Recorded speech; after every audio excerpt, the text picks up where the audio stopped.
আমার বেতন বকেয়া তো দেয় নাই, ডিউটি করে নিছে, নেওয়ার পরে এখন আমাকে অফিস থেকে বের করে দেওয়া হয়েছে যে আপনার চাকরি নাই, আপনি চলে যান। এই দেখেন মানিব্যাগের অবস্থা, কিচ্ছু নাই। ছেলে মেয়ে আছে, বউ ছেলে মেয়ে আছে, তাদের নিয়ে কি নিয়ে খাওয়াবো?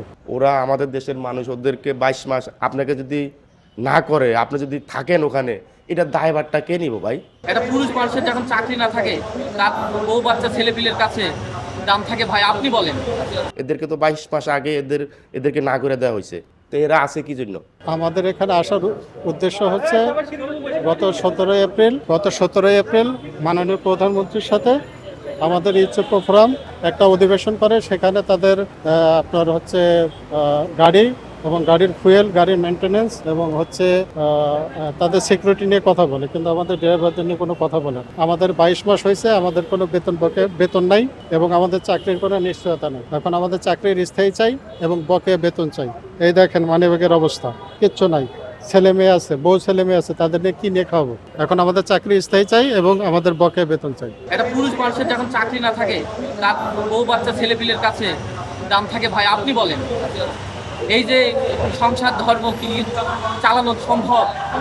ভাই আমরা খুব কষ্টে আছি, গত 22 মাস বেতন পাই না। এই দেখেন আপনি আমার মানি ব্যাগটা দেখেন, এই কার্ড ছাড়া আর কিছুই নাই। আর এই বৃদ্ধ মা বাবা আছে, ছেলেপিলে আছে, সন্তান আছে, তাদের নিয়ে আমাদের খুবই কষ্ট। আমরা এইভাবে আর পারছি না, এই জন্য আমরা এই মানববন্ধন করছি যেন আমাদের বেতনটা আর চাকরিটা একটু বহাল হয়। 18 সাল থেকে 2024 সাল পর্যন্ত প্রকল্পের মেয়াদ ছিল, এটা হলো আগের সরকার করছে।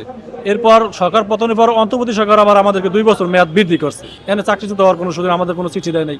ওই প্রকল্পটা কয় বছর? 2 বছর মেয়াদ করছে, 26 জুন, এই সামনে জুন পর্যন্ত আমাকে 26-এর মেয়াদ। এরপরে আবার জাতীয় সরকার কি করবে সেটা হলো তো আবার পরে। আমরা তো এই 26 সালের তো বেতন পাবো, আমার কর্মকর্তা জ্বালানি খরচ পাবো, আমার বেতন পাবো, ওভারটাইম পাবো।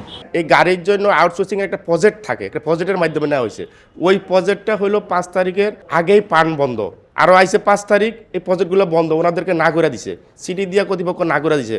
এখন ওনারা আসে হইলো, ওনারা চাকরি করতেছে, ওনাদের সুযোগ সুবিধার জন্য ওনারা সরকারি চাকরি পাবে। সরকারি চাকরি তো একটা বিধিবিধান আছে, আউটসোর্সিং আর সরকারি তো এক জিনিস না। ওরা আমাদের দেশের মানুষ, ওদেরকে 22 মাস আপনাকে যদি না করে, আপনি যদি থাকেন ওখানে, এটা দায়ভারটা কে নিব ভাই? সরকারের কোত্থেকে টাকাটা দিব? সরকারের একটা ডিসিপ্লিন আছে, একটা নিয়মকানুন আছে না? তো ওদেরকে তো এখন দিতে হইলো, ওদেরকে আবার নিতে হইলো, আবার আরেকটা সিস্টেমে যাইতে হবে, আরেকটা নিয়মকানুন, আরেকটা নিয়োগ দিতে হবে।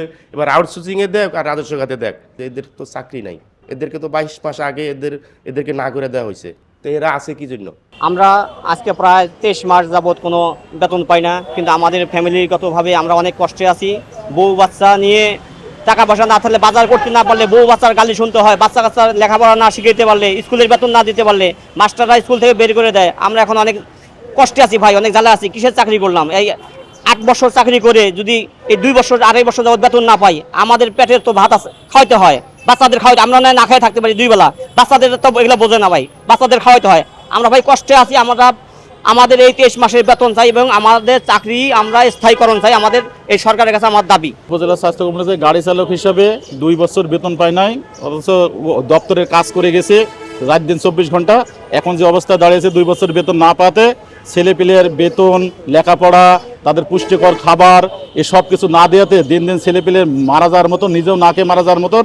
এখন আমরা শেষ পর্যন্ত অধিদপ্তরে এসেছি, এখানে তাদের যারা আমাদের যে ডিজি মহোদয় আছে, আমাদের জন্য অবশ্যই ছেলেমেয়ের জন্য, তাদের বাঁচার জন্য যেন আমাদের বেতন বকেয়া ভাতা দিয়ে যেন পরিশোধ করে এবং আমাদের চাকরি যেন বহাল রাখে। দেশে দেশে সবার সাথে দ্য নিউজ।